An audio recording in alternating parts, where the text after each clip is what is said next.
to Ideagen TV. Today, I am honored to have with us Alexandra Mitsotakis, founder and president of the World Human Forum here at the Ideagen Global Goals Summit for the United Nations. Alexandra, welcome. Thank you, George. Thank you for the invitation, and hello to all from Athens, Greece. Thank you, Alexandra. It's so great to see you. You've inspired so many millions of people with your work across the planet. You're a global leader. You're a luminary. You're a leader. And I'd love for you to, sort of describe for our global audience what the World Human Forum does. And most importantly, Alexandra, what inspired you to co-found this incredible organization? The truth is that I've been working for so many years in the Global South, fighting poverty and inequalities. And I met incredible people, men and women, children sometimes, who, pushed by the need to change their lives and that of their communities, managed to do so, being in the driving seat themselves, becoming agents of change, finding solutions to their problems.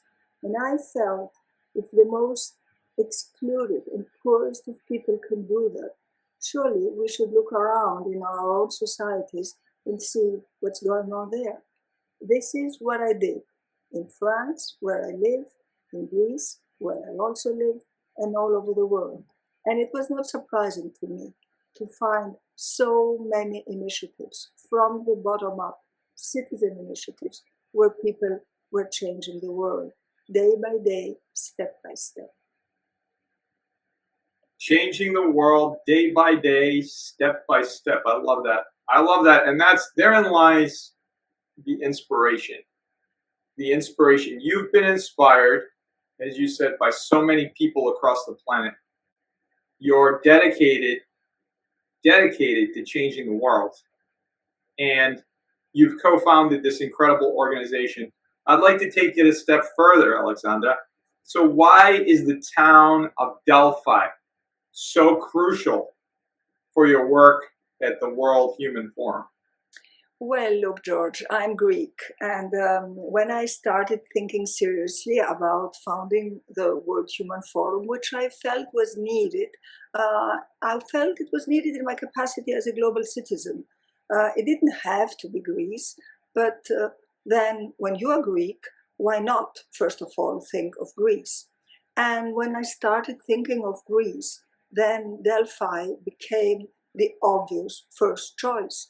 Because for those of you who don't know it, Delphi used to be the center of the ancient world. It was the navel. It was the omphalos, as we say in Greek. And it was a place where people were going to ask questions. They didn't have the answers. They were looking for questions. But they were also looking for something else. They were looking for dialogue. They were looking for exchange, for respect of each other and each other's different positions and beliefs. There was no war. Actually, it was amphiktyonia. The world was stopping at the borders of Delphi. So it was the right place for us to go and found the World Human Forum.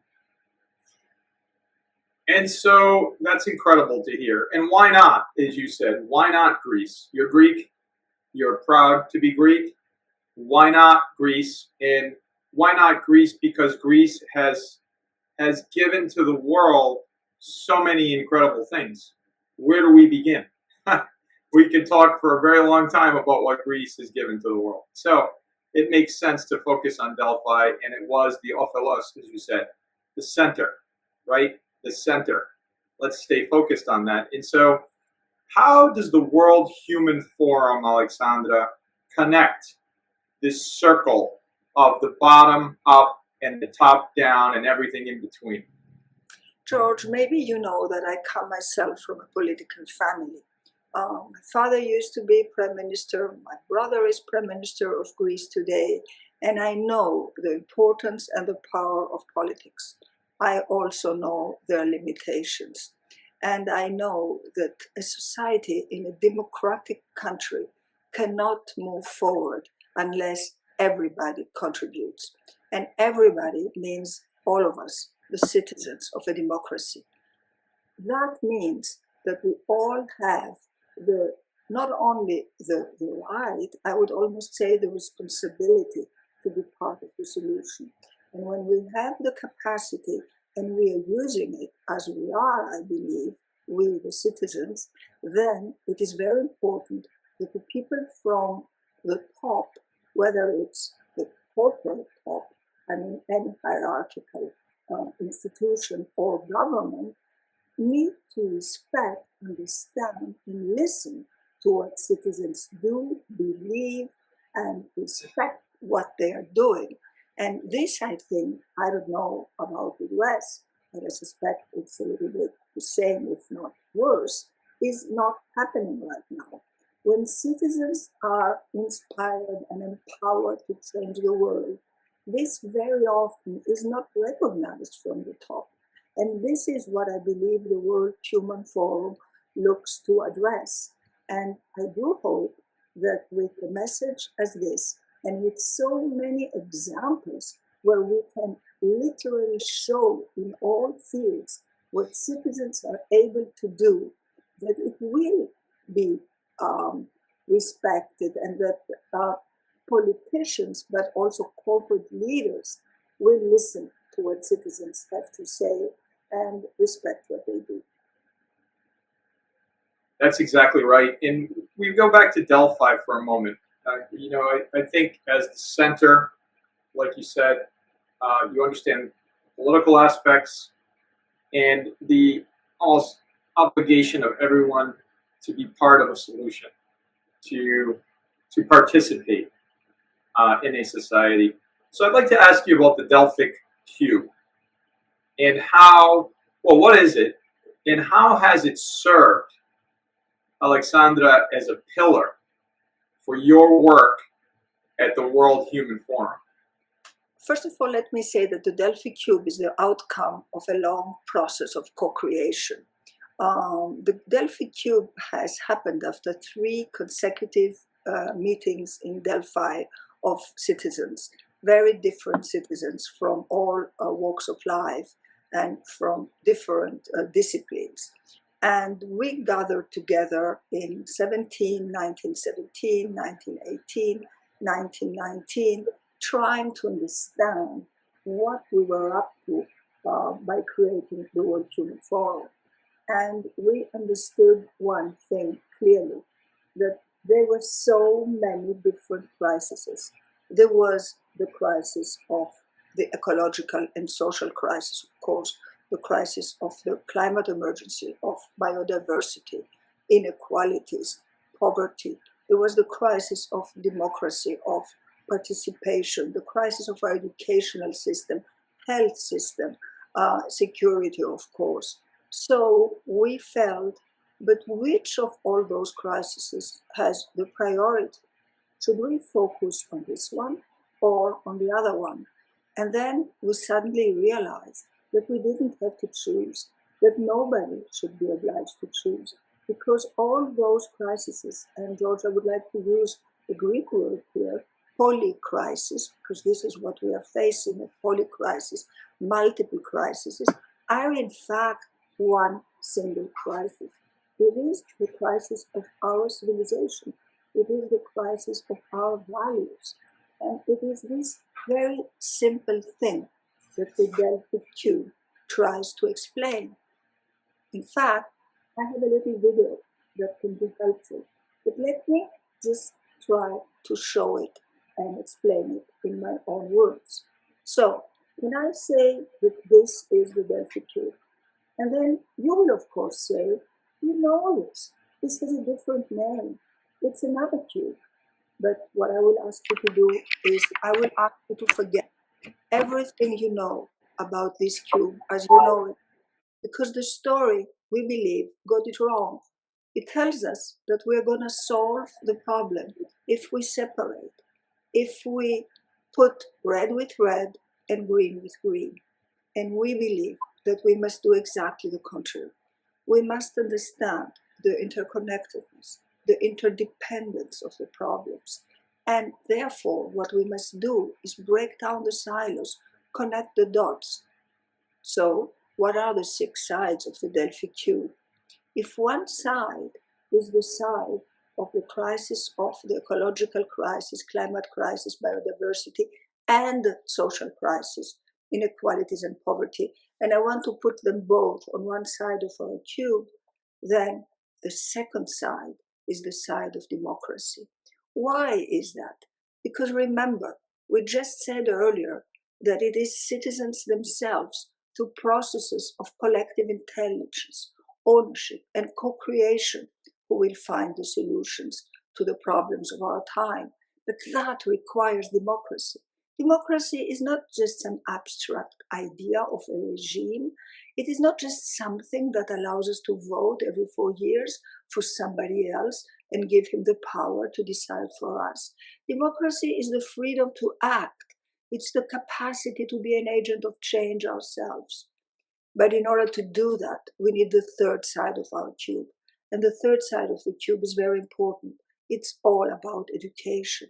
What type of educational systems do we have today? Do we have systems that allow us to be agents of change really?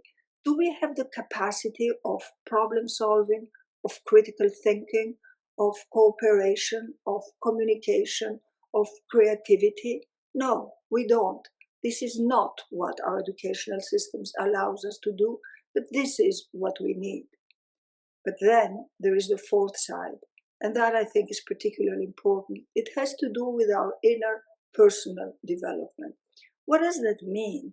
It means, if you want to put it in very simple words, that it's only if we change that the world is going to change. We are not going to make the world a better place unless we become better people.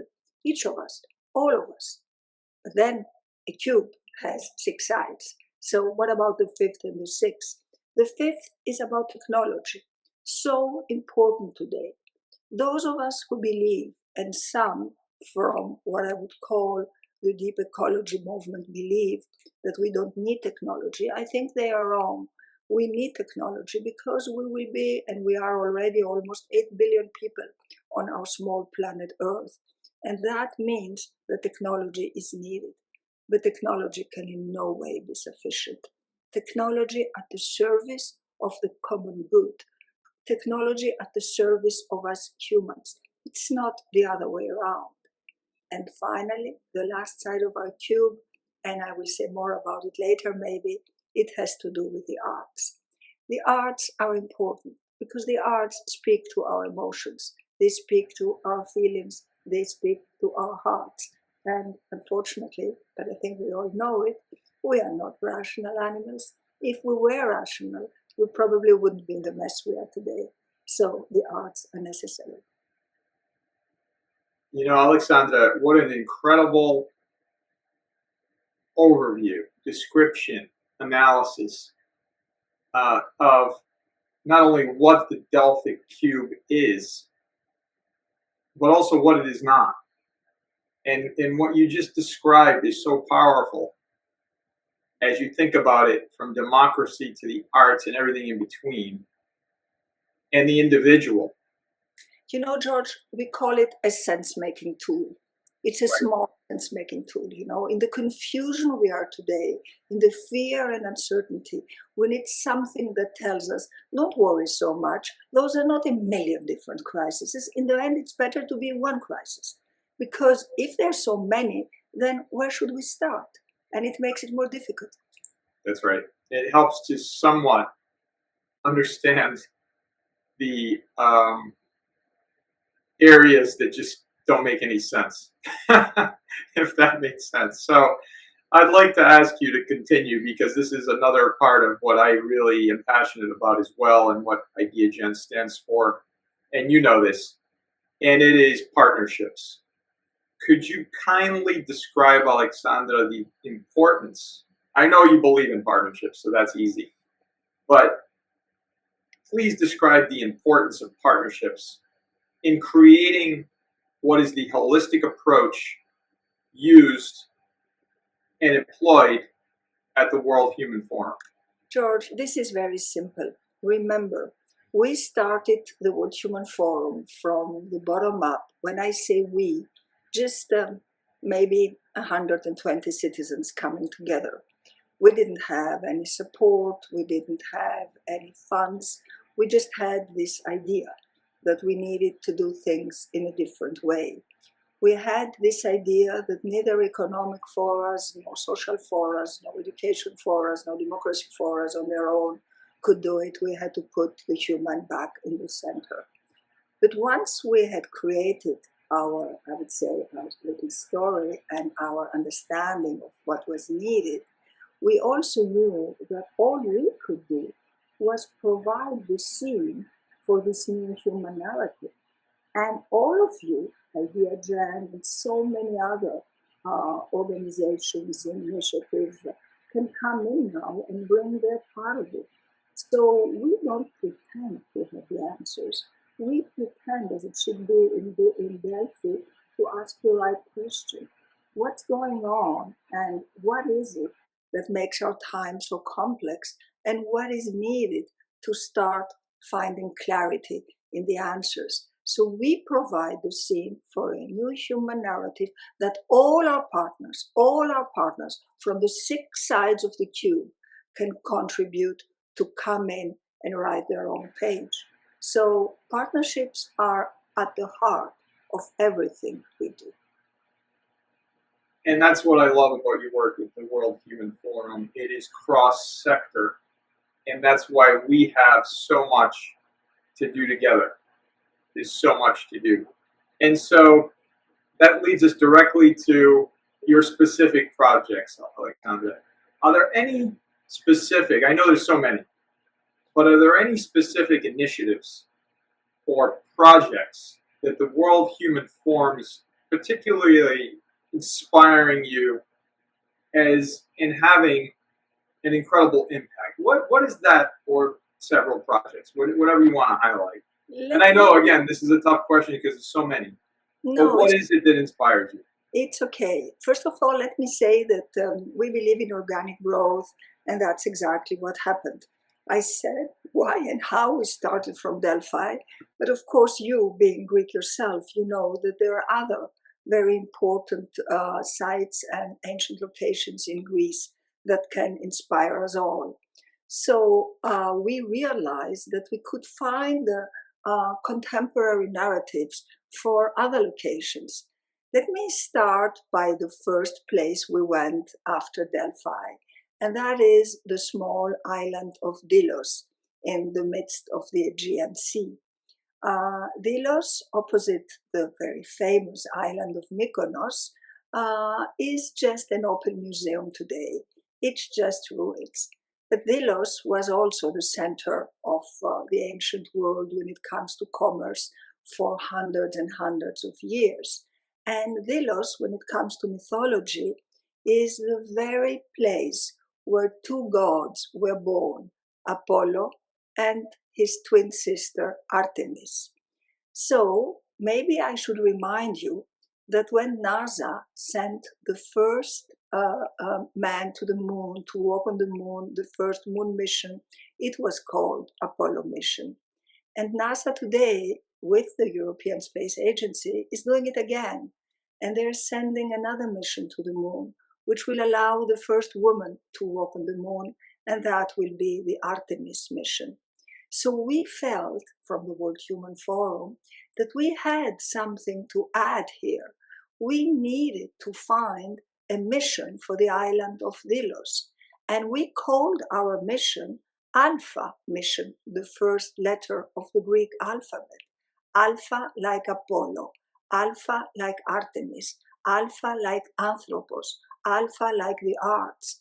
And what is it, the Alpha mission, Delos? It goes from mythology to art and technology for the regeneration of our planet. And we want to send a message to the world, which is a very simple message, George. We want to say that if humans are able to walk on the moon, it is certainly thanks to science and technology, but not only. It is also thanks to what we call the other AI, the ancestral intelligence, it is also thanks to humanities, to art and spirituality. And it is only if the artificial intelligence joins the ancestral intelligence that humanity will find the wisdom to address the challenges of our times. So if NASA and ESA, the European Space Agency, have a mission to bring us to the moon, then the World Human Forum wants to give Delos, the birthplace of Artemis and Apollo, another mission, the Alpha mission, and remind us why it is so important not to forget humanities, art, and spirituality. So this is the kind of project we do, and this, of course, requires partnerships. So well said and incredibly inspiring, Alexandra. And so, as we come to a closing of the interview, I'd like to ask you, what are some of the plans for the World Human Forum as we steer toward 2024 and beyond? In fact, we know now that we have three distinct, to use more of a, business approach, unique selling points. Okay, we do have the Delphi Cube and our multi-polycrisis approach as a sense-making tool. We do have the amazing sites and locations of ancient Greece. We are now also working from the Aristoteles Lyceum in the heart of Athens. We are also working from the place of the ancient spiritual center of the Mediterranean world, which is next to Athens, Elefsina. We just finished a symposium there, which we called How to Change Our Minds to Change the World. And we will be working next year from Olympia, the place of the Olympic Games. But the way we work, and that is our third unique selling point, is hand in hand with artists. Not art as what many conferences and meetings and forums do, as the cherry on the cake of an event. No, art and the messages of artists at the heart of our message. It's at the center of our cake.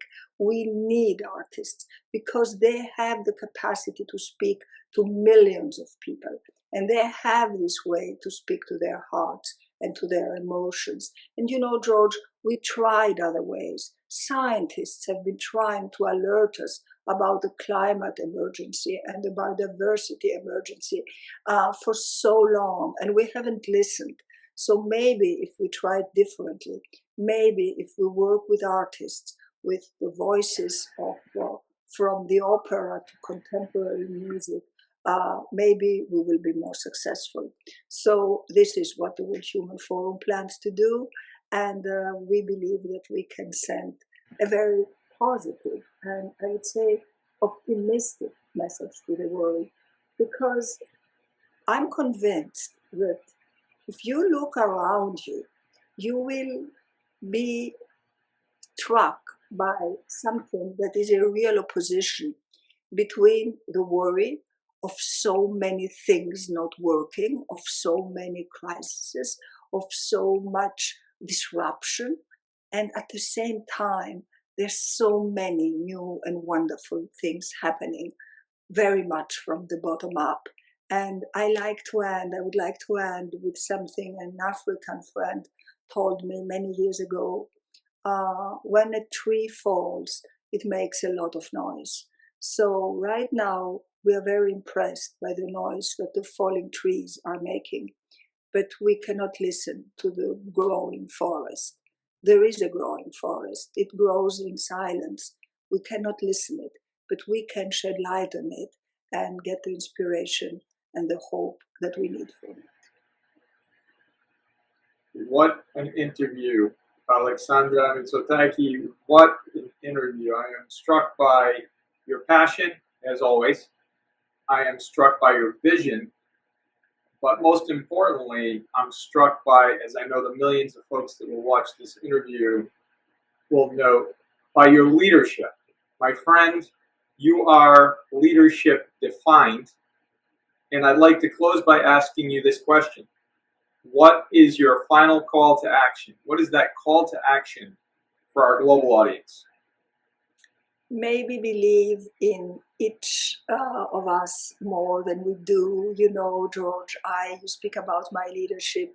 Let me say that I started quite late in life. I was for a long time, I put myself in the position of an observer, and I didn't believe that I should or could play any role.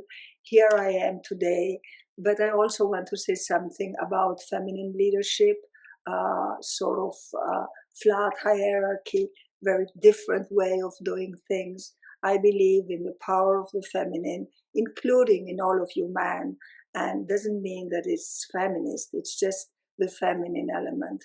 And I think that if we allow that element to come further to the surface and acknowledge it as important, we will all become better, and the world is going to become better. What an inspiring note. And how can folks find out more about your work at the World Human Forum? Well, you know, we have a site. We are always running after time because we have such a small team, such a small team, many volunteers. We work on projects. You know, now we're going to work on our project again to go back to Delos, to go back to Eloises, to go back to Olympia next year. So we go from project to project. We never really have the time to do the kind of work we should be doing to make the World Human Forum as such stronger. We prefer working with our partners, and it is growing, as I said, in an organic way, and that's fine for us. You know, we don't need more, and we don't think we should be moving more quickly. Alexandra Mitsotakis, founder and president, World Human Forum. Thank you for your leadership. Thank you for your vision. And thank you so very much for all you're doing to change the world. Thank you very much.